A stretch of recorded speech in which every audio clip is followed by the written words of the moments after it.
e quem sabe convencer, quem sabe arrastar para uma manifestação. E diga uma coisa, no Chile, 400 mil pessoas, dias atrás, se manifestaram, levadas pelos estudantes, etc., contra a privatização da educação, do ensino. Hoje, o Chile, que tinha uma belíssima educação, 40 anos atrás, 30 anos atrás, até chegar a desgraça neoliberal do Pinochet e companhia, da ditadura, o Chile tinha uma educação fantástica, pública, uma educação pública. Hoje em dia, tudo é pago. Toda a educação do Chile, do primário à universidade, está privatizada, por felicidade, para a felicidade dos donos do ensino, desde a escola primária até os pós. Quer dizer, os estudantes começaram a mobilização faz anos, pinguim, chamada revolta dos pinguins. Chama de pinguim, esquece que lá eles têm pinguins no Chile. Mas pinguim sabe o que? O desgraçado do Pinochet obrigou os estudantes do Chile a ir para a escola fardado até a universidade. Fardado, vestido com a roupinha assim, que nem um pinguim de pretinho, sabe? Pinguinzinho, todos iguais. Então, popularmente se chama de pinguins, estudantinhos entre eles. Começaram uma revolta 3 anos atrás, conhecida como a revolta dos pinguins, dos jovens estudantes. Esses jovens estudantes, esses ex-pinguins que cresceram e os pinguins ainda, começaram uma movimentação no mês de junho, julho, tal, agosto, 400 mil pessoas na rua contra a privatização.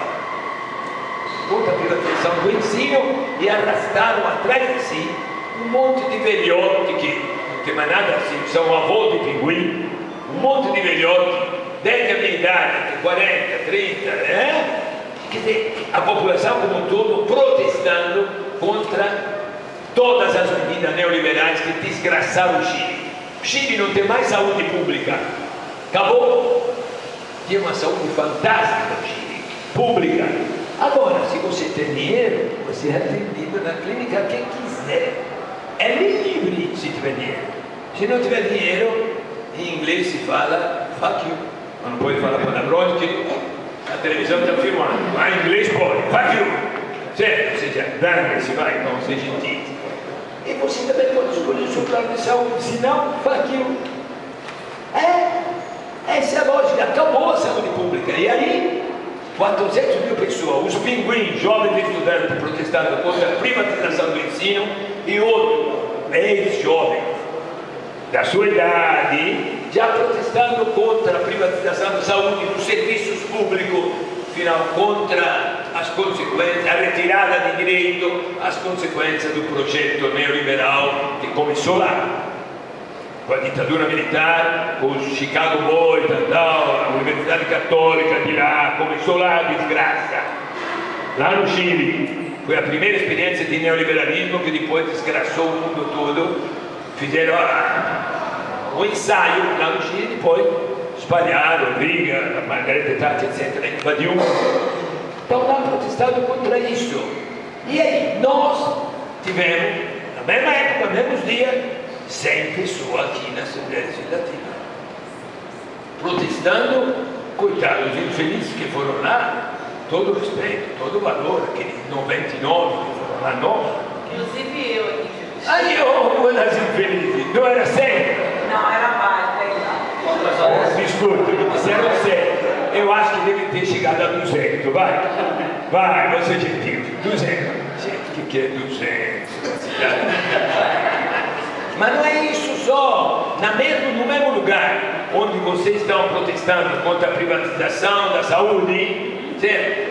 1997 era um dos 5 mil, naquele tempo o tesão era um pouco maior, 97, contra a maior privatização de uma empresa de telefonia que era a Telebrás. Foi a grande privatização da Telebrás, maior privatização do mundo. Nós conseguimos juntar em 97 umas 3, vamos dizer 5 mil, mentira, 3, 4 mil pessoas. Eu estava lá com a minha bandeira vermelha, segurando e tal.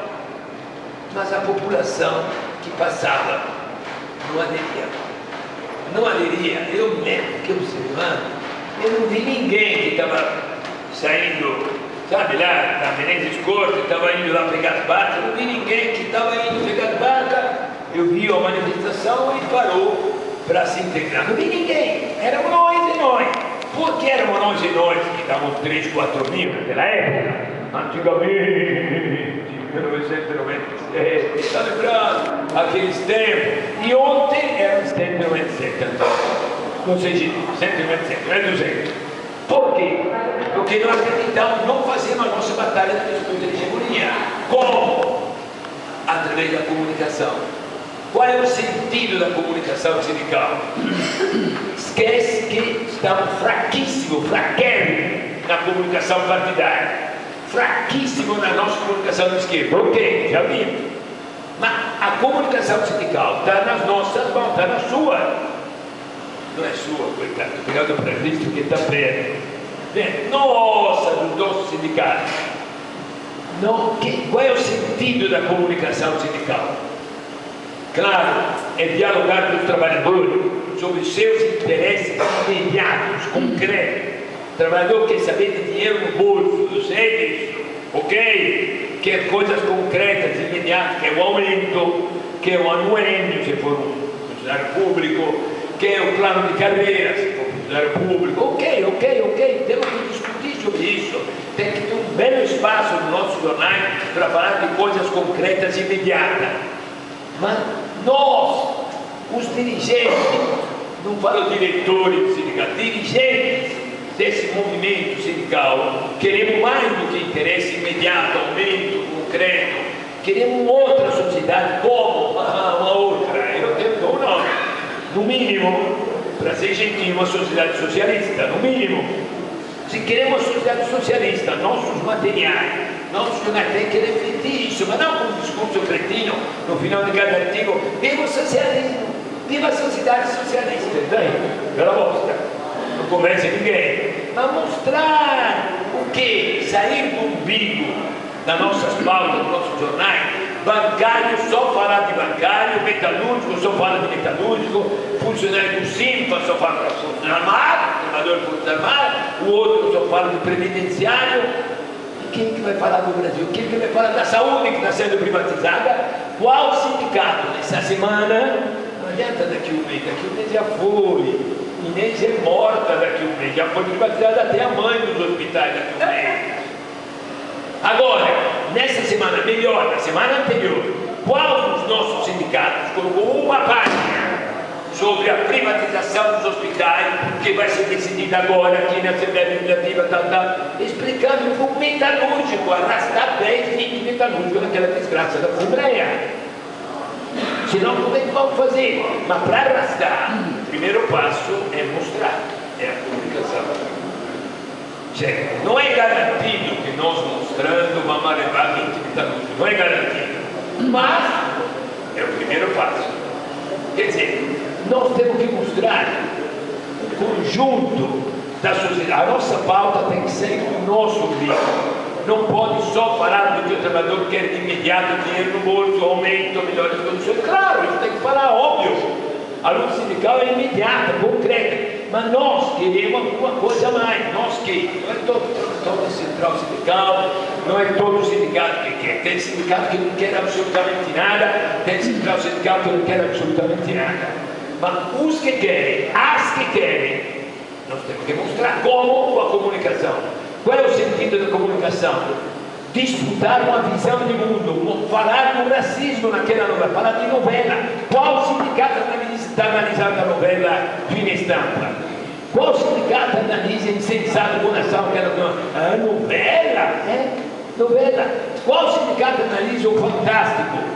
Todo mundo assiste o Fantástico, todo metalúrgico, todo cara do circo assiste o Fantástico. Nós temos que falar daquela desgraça de disputar, mostrar outra visão, nossa visão do mundo, disputando os temas que o trabalhador está discutindo e não só ficando encarcerado no nosso. Nosso comunitário, eu digo por aí, eu proibido, meus companheiros do núcleo Piratininga ouviram algumas gravações minhas, me proibiram de falar uma besteira dessa. Disseram que é besteira, acho que não, mas vou falar. Eu digo que 60%, aqui reduzir para 50%, 60% dos nossos jornais, nossos de quê? Dos nossos sindicatos, quase, tudo. Todos de luta, tá? Os outros não existem também. 60% dos nossos jornais, os que existem, porque tem sindicato que nem faz, ou faz cada 3 meses que não significa merda nenhuma, 60% dos nossos jornais não servem para nada. Aí me proibiram de falar isso. Ah, você está ofendendo todo mundo? Não, estou ofendendo nós. Quando vocês. Por que não serve para nada? Pode ser até bonitinho, tadinho, bonitinho, coloridinho, enfeitadinho, e trata do umbiguinho, só do umbigo. E não fala num sindicato de metalúrgica, que não fala da saúde, não fala da educação, não fala da universidade, não fala do aborto. Tem que falar do aborto. Como não? É tema tabu. Depois vai vir a eleição, vamos reclamar. É tarde. Tem que falar. Não fala de machismo. Por quê? Metalúrgico tem direito de matar mulher, de bater mulher? Nós temos que combater contra a violência, nós temos que lutar contra a violência contra a mulher. Tá, temos que lutar por uma escola decente dos nossos filhos. Tem que falar de filho, de namoro. Ah, não vamos falar.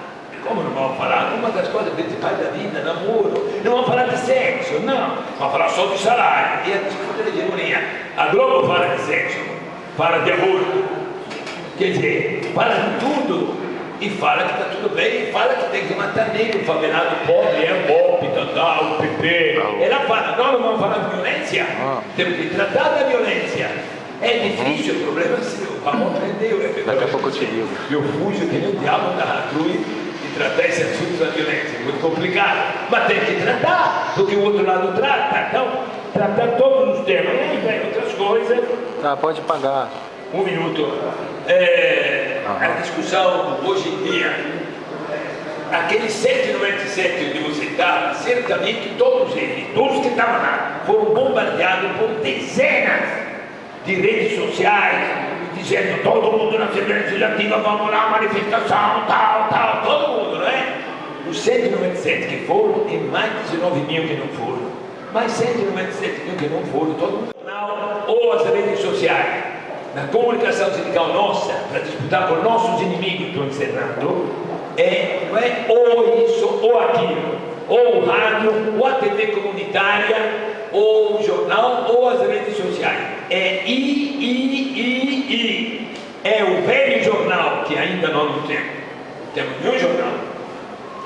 Os que temos são uma lástima, a maioria, linguagem horrível, temas inúteis, ou vamos dizer inúteis. Só um menino e tal, e feios pra caramba, muito feio. Gente, o jornal nosso é bonito, é jogado fora. Me diga por que o jornal aqui no Rio Destaque não é jogado fora? Você não encontra nem para remédio. É jogado fora? Não é jogado fora, é lido, é bem feito. É um jornal empresarial feito para ganhar dinheiro. Mas é lido.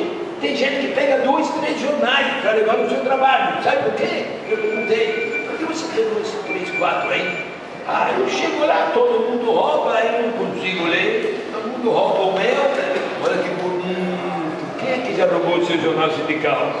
Os cavalos. A gente implora, pega aí, não sabe ler. Não, você é analfabeto. Olha aí, jornal, ó você, Cedinho, eu vejo você lá na porta do banco. Você não gosta, não sabe ler, não, analfabeto, aí, ó, implorando para ler o nosso jornal. E tem gente que pega aquele jornal de Estado, um jornal patronal, empresarial, comercial, só pega 2, 3 para levar, porque é bonito. O nosso jornal é bonito, é melhor não fazer. Não só bonito, uma linguagem boa e uma pauta maravilhosa que discute a hegemonia da sociedade. Precisa mais tempo. Tchau.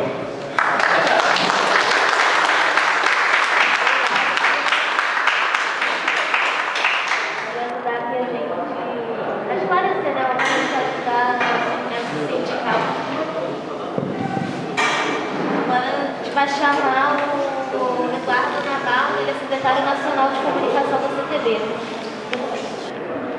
Obrigado, Fernanda. Bom dia, companheiras. Bom dia, companheiros. Eu não sei se eu vou conseguir ser tão brilhante quanto o Vitor. Trajetória que eu já acompanho já há bastante tempo, desde que ele escreveu Lute por Dentro e por Fora. não vamos falar de tempo não, porque eu gostei quando você disse a juventude aqui para contar para mim. Mas eu quero discutir democratização da comunicação sobre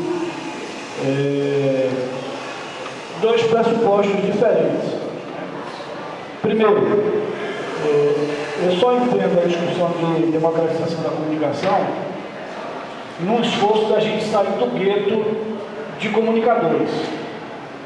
Porque se a gente não conseguir ampliar a nossa luta, trazer pessoas que não estão dentro do campo da comunicação, nós vamos estar pregando no deserto, falando para nós mesmos. Eu acho que a democratização da comunicação, o direito à comunicação, ela está na mesma importância que o direito à educação, que o direito à saúde, que o direito à habitação, que o direito às outras dimensões da vida do trabalhador. Então, por isso eu acho que a gente tem que fazer um esforço de convencer, Vitor.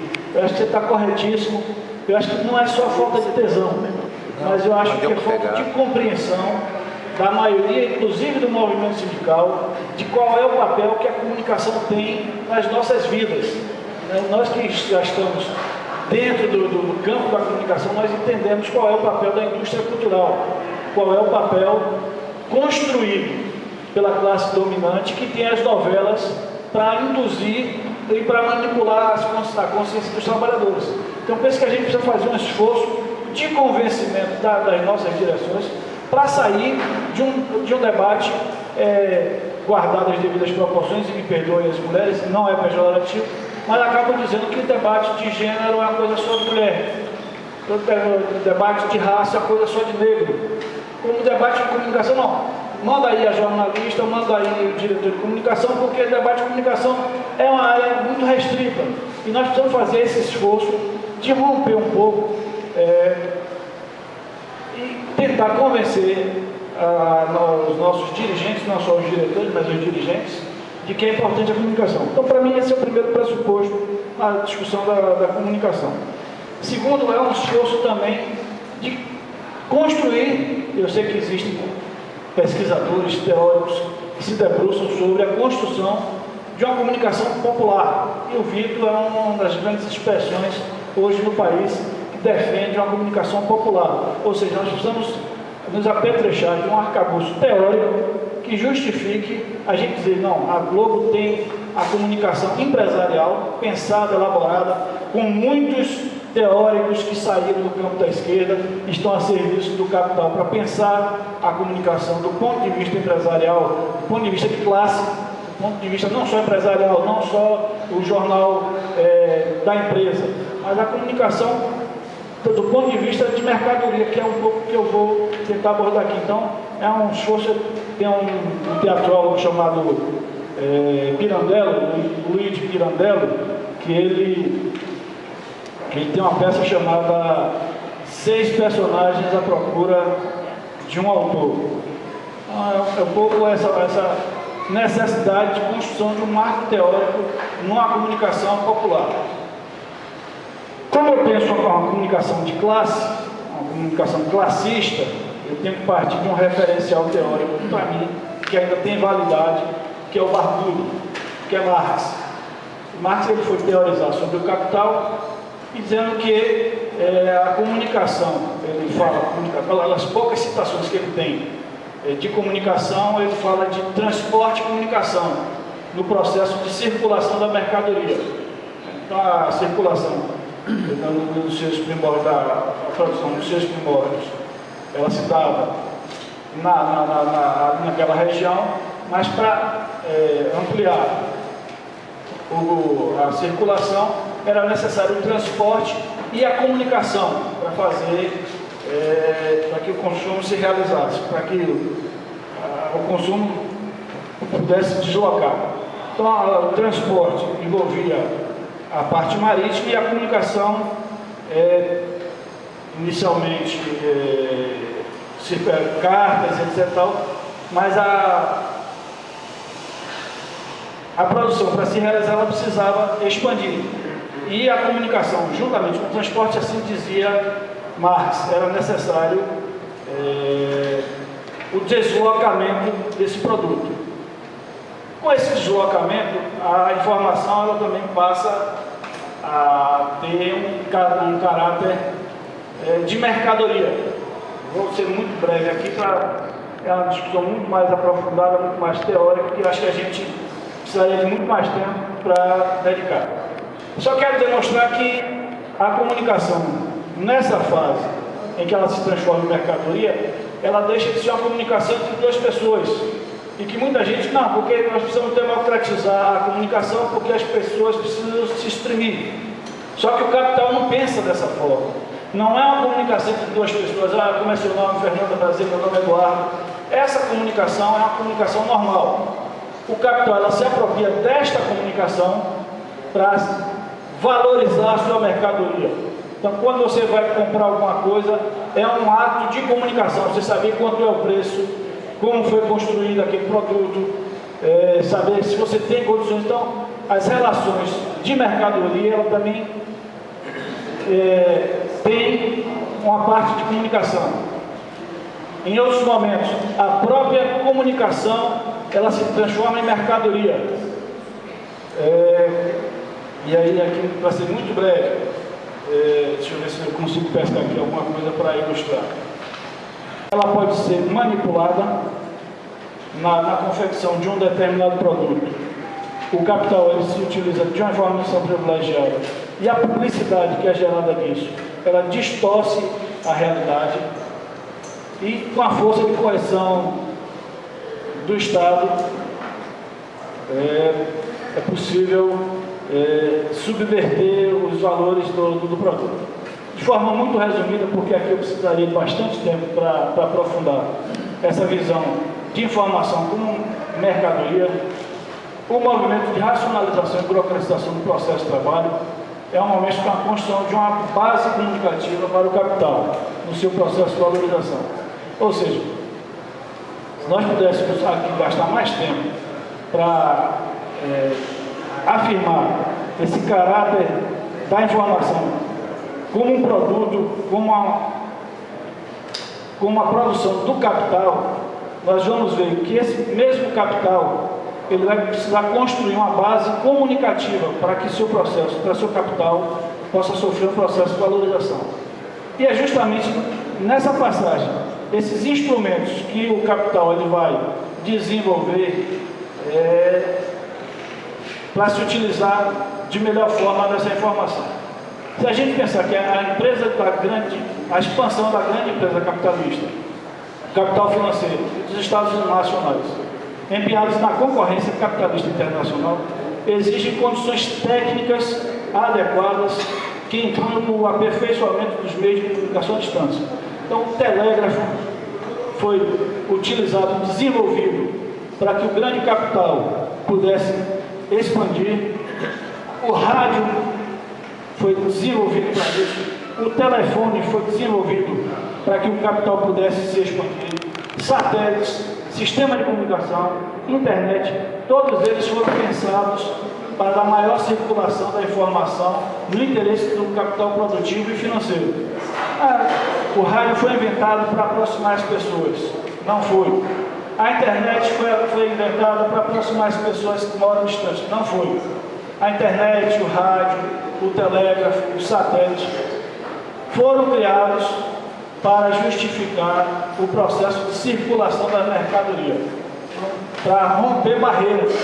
O capital, ele investe em tecnologia, em conhecimento acumulado, muito mais do ponto de vista de que sua mercadoria circule e valorize o seu capital, do que para obter qualidade de vida para a população.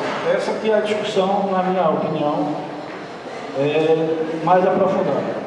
Então nós temos, nesta informação de classe, uma informação ligada ao processo de trabalho, via normas, via orientações no processo produtivo, uma informação ligada à concorrência capitalista, onde a própria mercadoria ela se transforma numa mercadoria. O Vitor estava falando, a novela Fina Estampa, ela é um produto. Nós podemos dizer que a informação E a informação, nós vimos, ela tem um caráter no processo de trabalho, ela tem um caráter de concorrência capitalista, mas ela também se transformou no próprio produto. A partir do momento que a gente vê nos créditos finais da novela, o merchandising de tal carro, de tal cerveja, de tal produto, a própria informação, ela se transformou em mercadoria. A partir do momento que nós temos a indústria cultural, como a gente concebe hoje, quando a gente vê um programa de televisão que tem uma música de fundo, essa música de fundo vai virar trilha sonora. A roupa que está sendo usada, ela vai ser vendida. Os hábitos, os costumes que são vendidos na novela, elas se transformam em mercadoria. Então nós temos uma terceira dimensão para essa mesma informação de classe. E aqui nós só estamos falando de uma comunicação vinculada ao capital.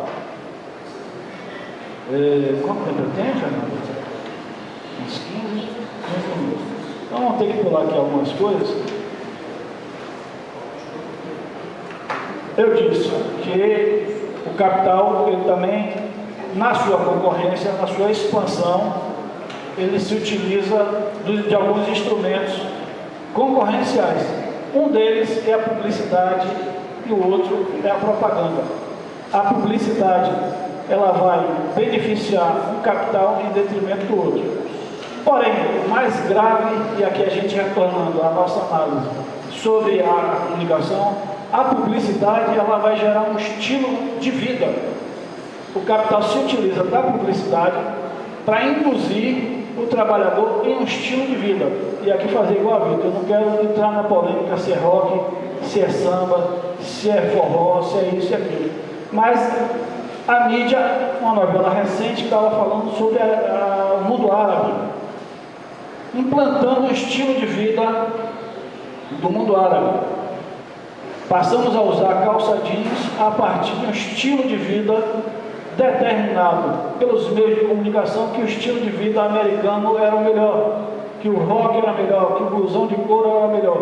Ou seja, a publicidade também cria e determina um modo de vida que, na maioria das vezes, ele é muito diferente do estilo de vida, do modo de vida que o trabalhador tem, a usar um macacão, a usar uma bota, a usar uma luva. O estilo de vida que é dos brancos e do negro apenas para servir a champanhe, é um estilo de vida que aí já como indústria cultural impõe via publicidade. Esse é um outro aspecto do caráter de classe da comunicação. Quando ela transforma a informação, que já não é mais concorrencial, mas ela trabalha com a informação de massa, ou seja, ela cria uma informação, no seu volume de informação, uma aparência de que todos aqueles que estão ouvindo essa informação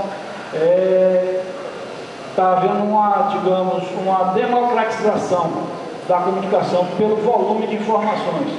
E, na verdade, o que nós estamos vendo é que apenas é uma aparência da quantidade de informação. Nós podemos fazer um grande esforço de assistir todos os jornais televisivos, os 4 ou 5 da Globo, os 4 ou 5 da Bandeirantes, os 4 ou 5 e assim por diante, da SBT, etc.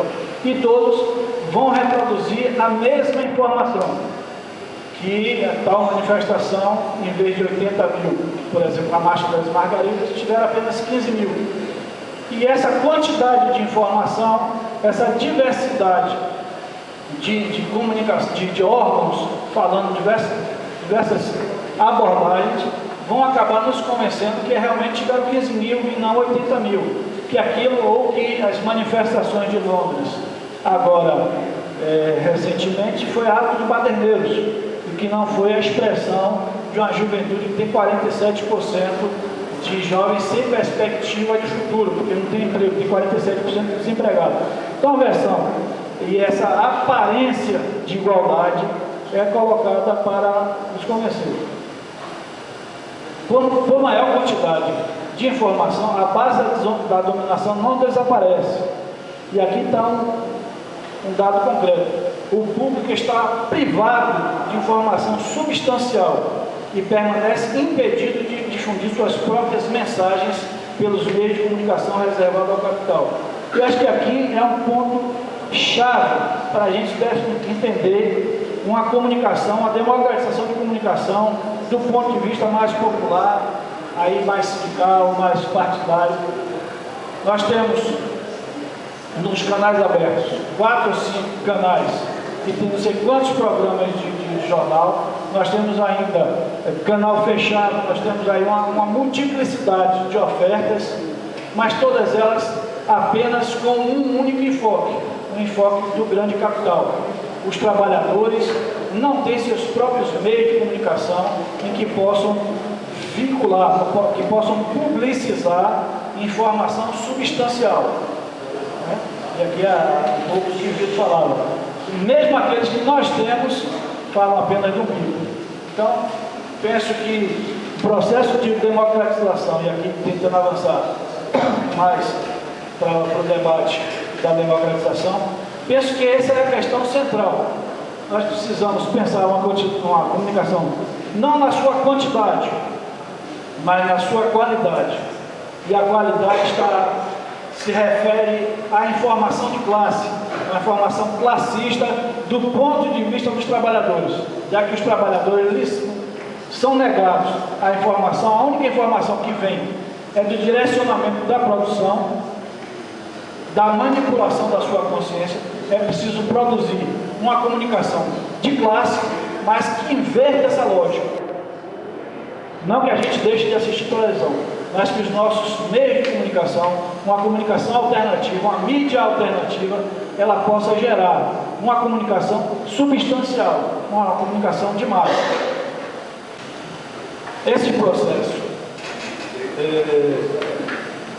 em que os movimentos sociais assumem via seus instrumentos de comunicação como a mídia alternativa, ele é um processo de disputa da hegemonia, como bem aqui falou Vitor. E aí a gente tem que analisar um pouco a própria lógica que traçava Gramsci, que a classe trabalhadora, os trabalhadores, eles precisam construir o seu processo de hegemonia. Se eles não têm os instrumentos de comunicação, se eles não têm os instrumentos de poder, mas eles precisam construir o seu processo de hegemonia. E os movimentos sociais são os atores privilegiados. Eles chamavam a sociedade civil organizada. Nós temos que traduzir a sociedade civil organizada como um movimento social. Os movimentos sociais como instrumentos de organização da classe trabalhadora para a disputa da hegemonia. Vitor falava, muitos perderam tesão. Eu não faria um debate sobre Roberto Freire, que sem tesão não há solução, mas diria que a grande maioria desses dirigentes, que a gente já conhece de longas datas, perderam foi a utopia, perderam foi a perspectiva de transformação da sociedade. E quando eu digo que a gente precisa desenvolver uma comunicação classista, nós estamos dizendo que no centro dessa análise tem que estar um projeto de classe diferenciado, tem que estar a construção de uma sociedade diferenciada. Por isso nós somos classistas. Por isso nós precisamos utilizar os nossos meios de comunicação para construir uma comunicação alternativa. Alternativa ao que está posto. O que está posto é uma comunicação de classe baseada no grande capital. Não no pequeno capital, mas uma comunicação que nos leva a ser explorados no local de trabalho e que nos leva a consumir os produtos desse processo desse processo. E por último, processo de manipulação e de convencimento de que essa é a única sociedade. Por sorte nossa, tem rompido aí em todo o mundo processo de resistência. E quem dá esse processo de resistência? Quem falou aqui, o Vitor, na nossa próxima revista, nós estamos abordando um pouco isso. A luta no mundo árabe foi uma luta puxada pelos movimentos sindicais. Agora na Europa, movimento sindical. Estava vendo hoje de manhã, na Itália, ontem o pau comeu. Dias anteriores foi na Inglaterra. período anterior foi na França. Então nós estamos num processo de evolução. Esse processo de evolução, ele precisa ter um movimento social organizado e que dê a direção, que recoloque o debate de classe para esses trabalhadores, porque senão nós vamos estar, meu filho estava fazendo um curso recentemente, não vou dizer para onde é, também para você indelicado, mas que começamos a análise do papel da comunicação no mundo do trabalho, pegando o Ricardo Antunes. Eu disse, opa, vamos aqui discutir a reestruturação produtiva. Terminou a análise da reestruturação produtiva quando me veio um pacote dizendo que agora era a hora da comunicação a ajudar no local de trabalho a desenvolver a melhor relação no local de trabalho. É uma tal de ergologia do trabalho, ergologia da comunicação, como encontrar as melhores formas de ter um bom relacionamento no local de trabalho. Isso, a partir de agora eu saio desse curso porque perdeu para mim a perspectiva, que era um pensamento pós-moderno, que estavam tentando convencer de que agora a comunicação tem que ajudar o capital no local de trabalho. Isso aí fica difícil, porque a comunicação atuou no período recente, na década de 80, eu comecei criança no movimento sindical, na década de 80, nós íamos com o jornal para a porta das empresas, das fábricas, das garagens e assim por diante, para disputar o trabalhador. Dizer, a Assembleia tal data, a pauta de reivindicação é essa. Na década de 90, com o pensamento único, com a reestruturação produtiva, o capital começou a investir na comunicação interna e começou a ter o trabalhador vestindo a camisa da empresa. Mudou bastante a questão da construção dos meios de comunicação alternativos que nós temos. Né? Só fazendo uma propagandazinha, não é jornal, Vitor, porque é mensal. É mensário, então não é jornal, é qualquer coisa menos jornal. Mas quando nós assumimos, a CTV tinha em torno de 2 anos e tinha publicado 5 em 2 anos. O compromisso que eu assumi foi dar uma periodicidade para ela. Não conseguimos avançar além de que mensal. Nós já fizemos mais 24. Já mantivemos um formato e uma periodicidade. E conseguimos subir de 10 mil para 50 mil. Já chegamos a rodar 100 mil. Pretendemos ultrapassar para 200 mil, 300 mil. Porque na nossa concepção, e a gente não quer disputar com o jornal do sindicato, com o jornal dos partidos, entendemos que para o militante de base ele tem diversos instrumentos. Eu acho que ele precisa levar para o local do trabalho. Então esse é um jornal que se pretende, primeiro, como dizia Lênin, aglutinador, organizador coletivo. O jornal ele precisa ser um organizador coletivo. Então o Serginho, quando chega, e aí não só o Serginho, estou vendo ali que tem uma bancada de bancários, muito bem, bancários. Quando chega na agência, o pessoal está vindo o pessoal da CTV, porque é um organizador coletivo. Aqui também a função dele é passar a linha política da central. Então qual é a opinião da CTV sobre o fator previdenciário? Qual é a opinião da CTV sobre a terceirização e assim por diante? Então nós estamos fazendo esforço, na parte da tarde nós vamos discutir melhor esse instrumento e etc. Mas concordo com você, nós precisamos ter jornal, porque nós temos uma equipe hoje direcionada para o site, é um site que tem uma vida razoavelmente, nós já tivemos mais deprimidos pelos nossos índices, mas quando nós vamos analisar o mercado também não está essas coisas todas, porque a internet ela é muito autoproclamada. As pessoas acham que a internet é tudo na vida, e não é. Nós tivemos já o segundo encontro de blogueiros progressistas, e a gente vai conversando com um e outro, e a gente vai vendo que as visitas aos blogs e aos sites não são essas coisas todas. Então, eu acho que o jornal tem um papel maior de organizador coletivo.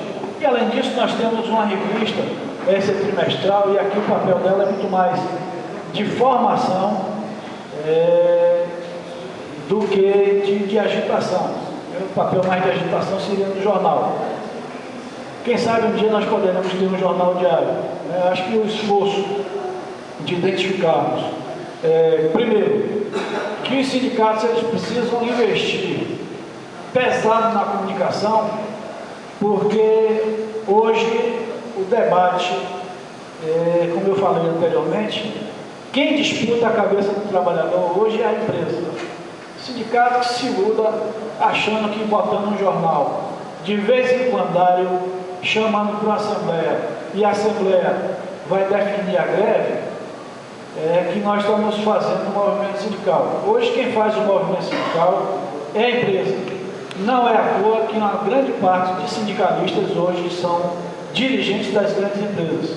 Estão levando a nossa experiência de organização do trabalhador para dentro da empresa. Banco, a gente vê muito isso. Banco público, então, o que tem de dirigente, ex-dirigente sindical ou atual dirigente sindical, não sei porque é uma confusão tão grande, mas que está levando a nossa experiência para dentro da empresa. E a empresa tem feito material de qualidade, colocando a nossa pauta sobre cultura, sobre esporte, sobre isso. E os nossos sindicatos investem em grandes campeonatos de futebol, em grandes churrascos, mas não investem numa comunicação de qualidade.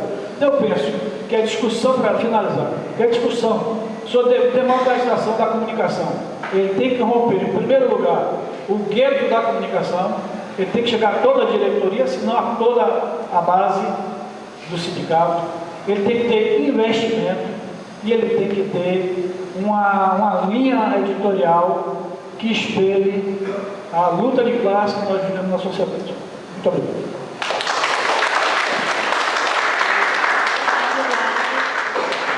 Antes de passar para o próximo palestrante, enquanto também o Marcos fica o projetor, a gente, depois da fala do Everton, a gente vai abrir para as perguntas, para as intervenções. Então, quem quiser já fazendo a inscrição, por favor, procurar aqui a Fernanda, se ela costuma ajudar, para fazer a inscrição com ela, a gente vai aceitar 12 pessoas. E quem tiver pergunta, se quiser fazer por escrito também, pode pegar um papel aqui e fazer por escrito. Eu fiz parte da comissão organizadora da estadual e foi uma experiência muito rica e eu fico muito honrado de ter tido essa incumbência, né? Saudar o camarada Vitor, um camarada que ao longo de sua trajetória ajudou a que esse tema da comunicação viesse sendo pautado. Hoje, se esse tema tem pauta garantida nos nossos debates, o camarada Vitor tem um papel nisso, meu conterrâneo Eduardo, pelas brilhantes exposições.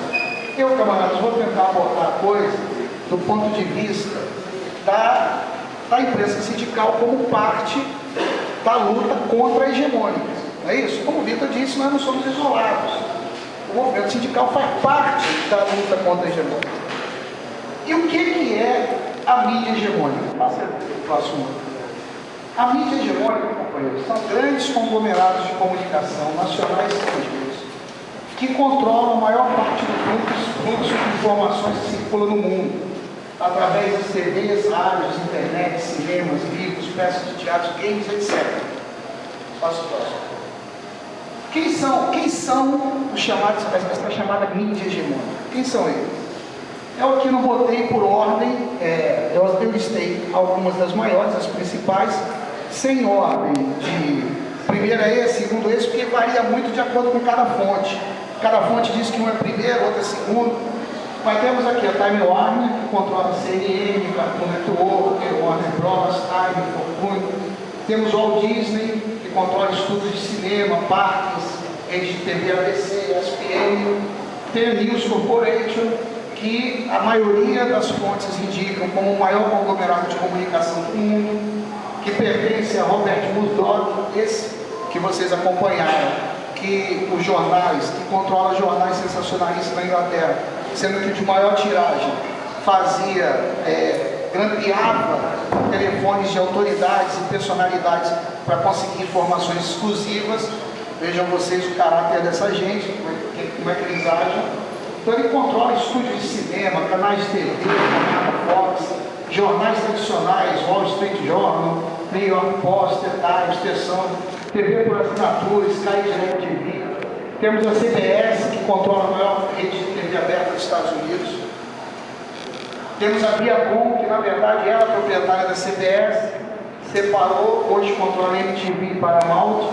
Temos a Fox Enterprise, que reúne 15 emissoras de televisão, 17 jornais diários, 26 não diários, empresas de internet, por aí vai. Temos a Hearst Corporation. Essa Hearst Corporation, ela tem uma longa trajetória e tradição na luta anticomunista.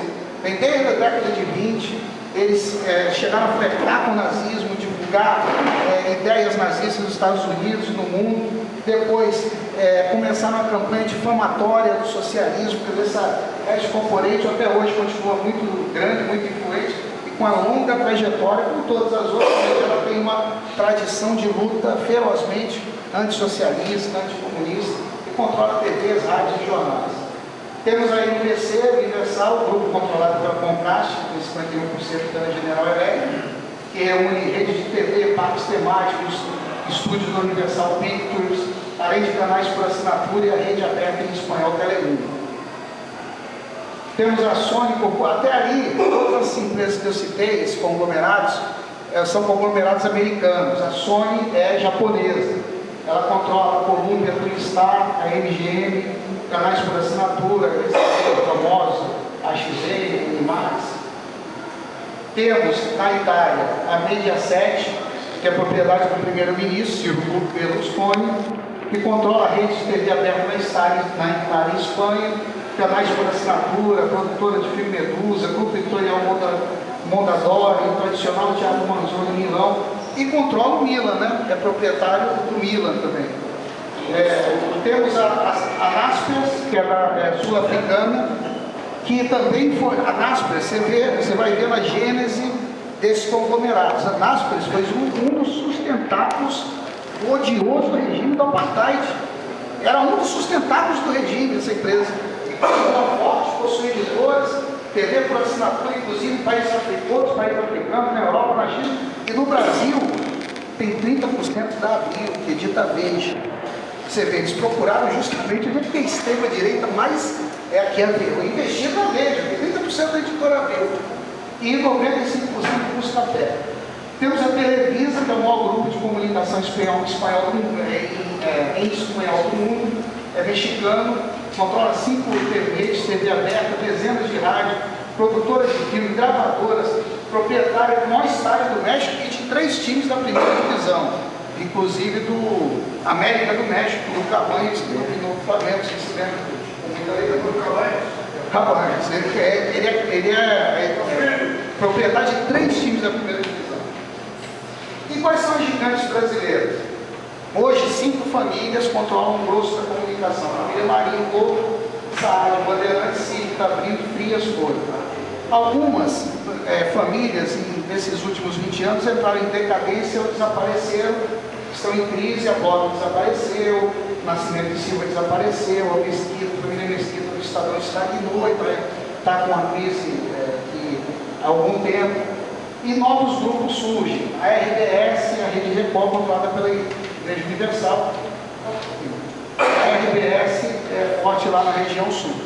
Alguém pode dizer assim, poxa, mas a Globo também está em decadência. A Globo, os índices estão caindo, só que é um gigante, companheiro, que vai levar muito tempo para morrer ainda. A gente quer que ela morra, mas não é assim. Porque hoje, por exemplo, pode passar o próximo? Hoje a Globo tem 223 emissoras próprias ou filiadas, controla 61,5% das emissoras de TV em UHF, mais de 40% dos jornais, 31,8% das TVs abertas, 30,01% das rádios AM e 28% das rádios FM.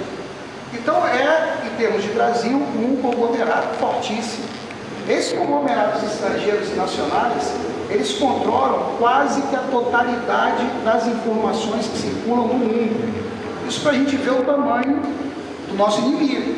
Você, uma batalha, a primeira tarefa é saber quem que você está enfrentando. Vou passar. E qual é o objetivo principal da mídia hegemônica? difundir, ampliar e fortalecer valores que sustentem a dominação de classe e o status quo. É isso que eles buscam. E para isso eles fazem o quê? Controlar o fluxo de informações no mundo. Esse cidadão aí, David Rothschild, esse cara foi consultor do governo americano para assuntos de comunicação, e ele é absolutamente transparente. Quando ele fala, o objetivo central do governo americano deve ser o de ganhar a batalha dos fluxos de informação mundial, dominando as suas ondas da mesma forma que a Grã-Bretanha reinava antigamente nos oceanos. E eles são bem sucedidos em relação a isso.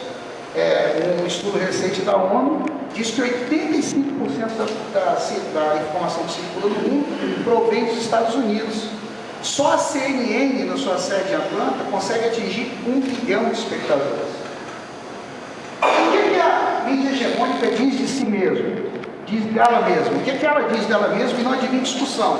É isso mesmo. Ela diz: nós somos plurais quanto à produção cultural. Nós somos imparciais quanto à difusão de informações. Vocês somos isentos. Nós somos competentes quanto à qualidade da produção cultural e informativa. No noticiário, separamos informação de opinião. E quando damos opinião em defesa da democracia e dos interesses do conjunto da sociedade.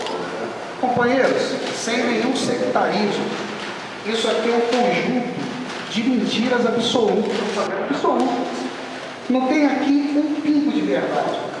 Plurais quanto à produção cultural, tanto o Vitor quanto o Eduardo quem viaja pelo Brasil, como todos nós, na nossa atividade política, a gente vê um Brasil tão rico em sotaque, tão rico em manifestações culturais. Isso se reflete na mídia?